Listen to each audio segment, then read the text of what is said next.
Magandang gabi mga boss. Kagabi pa tong video na to na gusto kong i-upload, kaso nga lang ay akala ko ay hindi kami magkatuluyan tong customer natin.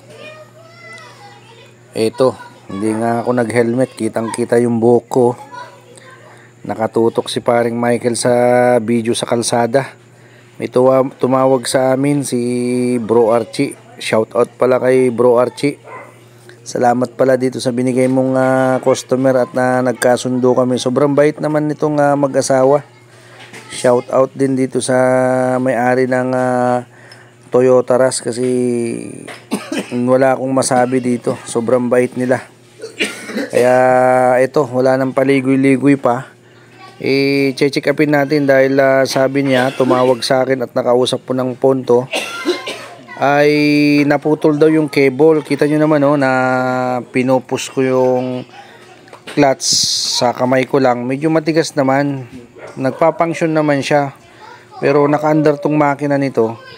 Ngayon naririnig namin yung may sumisipol, yung parang bearing niya it, gumaganon lang siya. Kaya gabi na, so eto, nagkasundo kami, nag-usap kami na walang cable to, walang cable, master o secondary master, fluid lang ang nagtutulak sa mismong clutch niya. Ayan nga, makita nyo, sinakyan ko pa nga to para ikambyo pero wala talaga. Pero may maingay sa transmission bearing release bearing ang nasa isip namin, kaya ito, hahatulan ko ng down transmission. Kita nyo naman siya na tinutulak na namin patras papasok dito sa garage namin kasi hinatak ng multicab. Di matututo na yan talaga pare sa'yo. Ha? Matutudas ito pare, hindi matututo. Matutudas na yan? Matutudas na. Hindi, pagdating sa'yo matututo yan. Pagka sa katuturo. Siksik mo lang dyan. Yan. Yan. Yan lang para pagkatras. Yan, sige, huwag mo hintuan pare, matututo yan. Pare. Yan. Matututo yan. Hotel mo. Paggalit mo na tulog ba?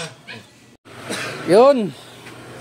Tama nga ang decision natin na down transmission to. Ayan kunin mo yung bearing. Release bearing. Ayan Ayun. Kaya hindi pumasok ang cambio. Ayan, durog. Ngayon ay tuluyan na rin namin na check upin yung mga lining saka pressure plates. Labas mo. Ana. Yun. Swerte si Rush, Toyota Rush, dahil ito maganda pa yung mga lining and pressure plates. Ito lang yung sira niya. Konti lang ang butas ng bulsa ng may-ari. Okay din yung flywheel. Hindi masyadong chinek natin yung oil niya mga mix mga par, sama na natin ng change oil to. Ayan si Pogi nagbababa ng langis. sana all. Buti na lang, ito lang ang sira release bearing. Grabe nangyari hindi na pumasok yung cambio. Siyempre hindi na papasok talaga kasi hindi na niya mapigilan yung ikot, hindi na niya mapisa yung clutch cover. Ito lang. Uy, followers pala natin siya. Sticker siya. Ay, nabot na ng gabi. Yan, finish na. Shortcut na, wala nang tutorial yung pagkabit ng transmission. Ang habol lang natin dito ay pinakita namin yung hindi pagsaksak ng cambio. Kita nyo naman na durog ang release bearing, yun lang naman ang sira. Kaya tama yung hatol natin na down transmission. Ayan, shortcut na tayo, fast forward tayo, cover na lang ang kulang nyan.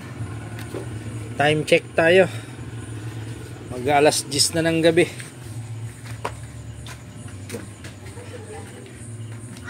Salin naman natin dito yung yung langis, madilim na Agoy, magulang si Lex Jacinto.